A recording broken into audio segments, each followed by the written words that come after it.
Hey guys, welcome back to Clownfish TV. This is Neon, and we got to talk about Windows 11 again because Nvidia is telling people to uninstall the latest update. In fact, you'd probably be better off just uninstalling Windows from your system altogether, but that is my recommendation. This new January update is wreaking havoc with machines. I've talked to people before about how my own Nvidia-powered laptop became basically worthless after the latest update. I kept getting that black screen. I couldn't even get into the Windows desktop, and now they're telling people to uninstall it. I would strongly recommend, if you're using your computer primarily for gaming, that you look into Linux at this point, because I'm like, Windows 11 is not going to get any better, and it's not being designed with games in mind, in my opinion, other than their games, other than Game Pass, Xbox, right? But it's just the computer is going to be shit for gaming. Why put yourself through the aggravation? I don't know. Anyway, we're going to talk about this. Before we get into it any further, please subscribe for more pop culture news, views, and rants, guys. And check out on Kickstarter, we've got Crimson Wren Volume 1 Hardcover Adventure Edition. This has all new perks from the previous offering. This book has been out of print for a couple of years now, so this is another opportunity to grab a copy of that before we move on to new things this fall. So check it out on Kickstarter. You have a very limited window here to grab a copy of that, so thank you very much for the support. So yeah, let's before we talk about Nvidia throwing Microsoft under the bus. There's a couple things going on here. One, realize that Nvidia and Microsoft, they're all in the AI arms race right now. And I just did a video the other day about how Microsoft had their stock downgraded because people are like, hey, yeah, this AI thing is not going the way that everybody thought it was going to go. Nvidia has been having problems with their supply chain, or there have been supply chain issues, and now we're seeing the cost of GPUs are going to spike. They're actually holding back, I guess, the latest version. Was it the 5060s? They're going to push it back to next year because they're going all in on AI. So it really is an AI arms race at this point. And unfortunately, gamers and average computing consumers are getting caught in the crossfire. So you got to keep that in mind too. So it could be that this is just a pissing match between these two. But look, there's no denying that Windows 11 is dog shit. It is like the worst version of Windows since 8. And that's saying something. Like, you'd think they would learn their lesson, right? But it's even worse now because of Copilot and all this other shit that they keep trying to push on to people. And we're going to talk about how, I talked about this in a short before, but we'll talk about here too, about how GOG is going to go all in on Linux too. And I showed you guys how to take a mini PC and turn it into a very capable gaming PC that can run most Steam games pretty decently, as well as like every retro game you can ever think of. And it's a tiny box, about half the size of a Nintendo GameCube.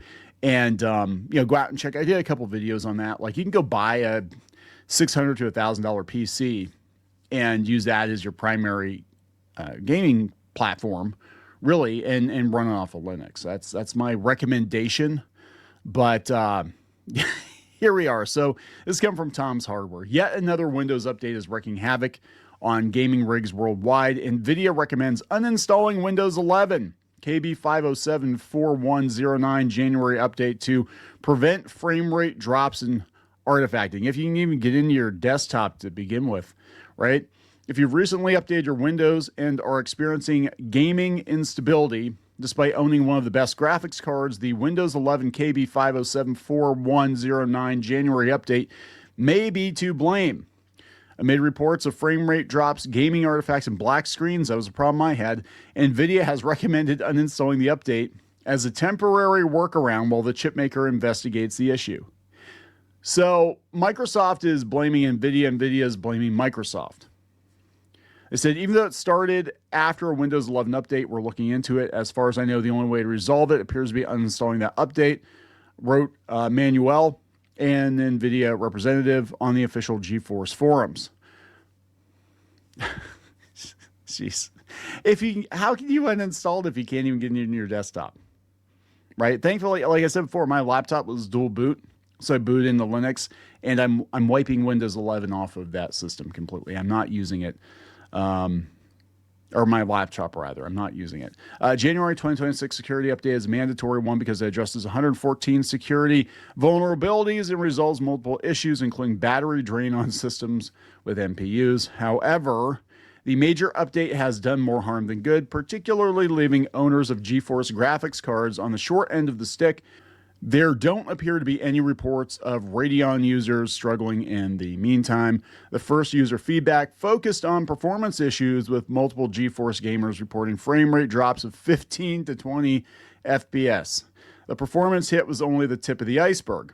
As the month progressed, reports of instability began to build in the GeForce forums, with users expressing frustration with gaming artifacts and random black screens. Yes, can confirm. Initially, many believed Nvidia's GeForce driver was the culprit, as the chipmaker released 2 driver updates in the same month as the problematic security update. However, many affected users reported that uninstalling the update restored their gaming system to top condition. So it is Microsoft's problem.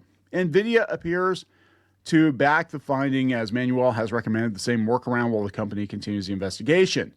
The update was problematic all around. Microsoft acknowledged that the update impeded some systems from booting correctly, and consequently, affected users had to resort to Windows recovery, yes, to restore regular operation. Since then, Microsoft has released a couple of updates, some of which fixes the black screen issue. However, it's optional, so you may have to install it manually if you want to try that fix. It's a critical security update, mandatory. Your system likely already hasn't installed unless you've disabled Windows updates. Doesn't matter. Windows does what it wants to do. And I freaking hate that. Like, seriously, I have turned automatic updates off, and I've gone into my office the next day and it's installed updates.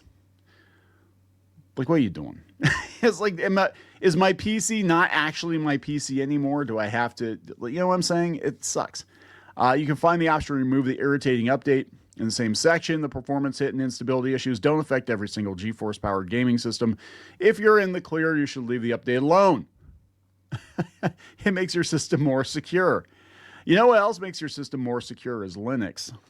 I'm just saying.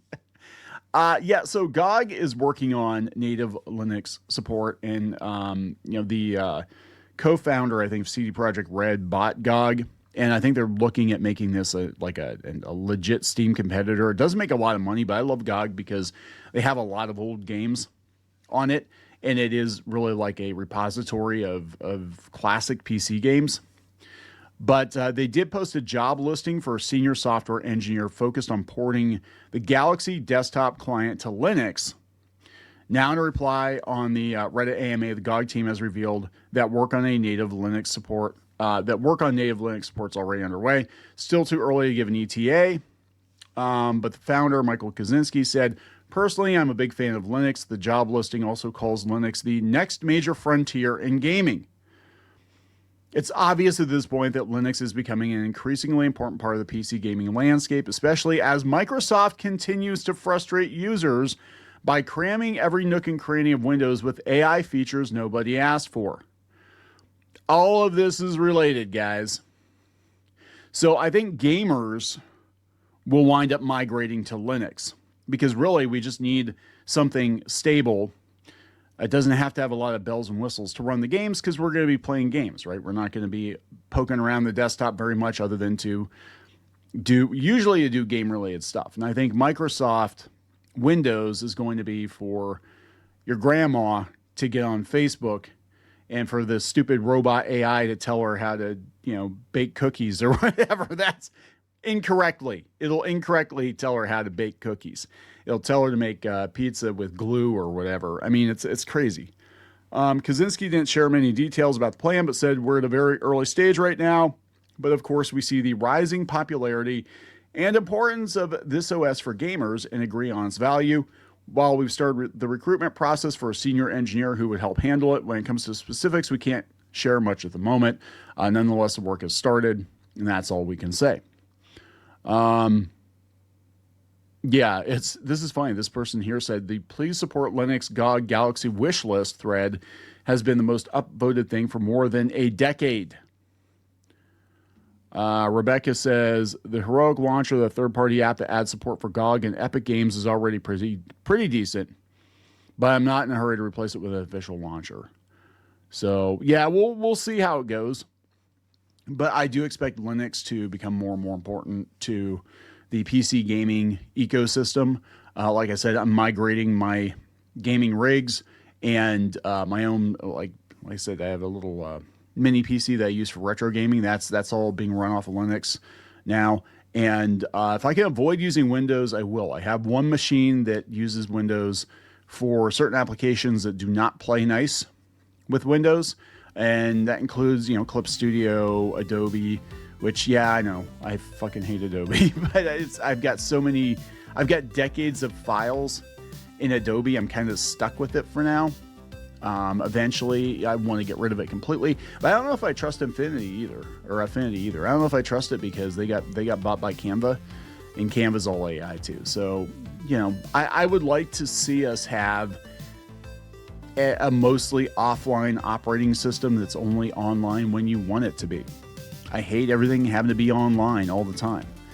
It's a pain in the ass. Let's go back to actually feeling like we own our computers, right? Feeling like we own our stuff.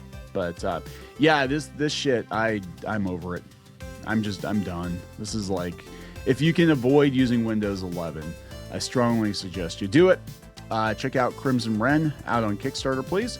You got a couple more days yet if you want to back the initial campaign. We might leave it open a little bit longer. People missed out the first time around on this book, so that's why we're offering it again. And then we're going to be doing volume 2 this fall once we get some other stuff caught up. So there we go, guys. Thank you very much for watching. We'll talk later.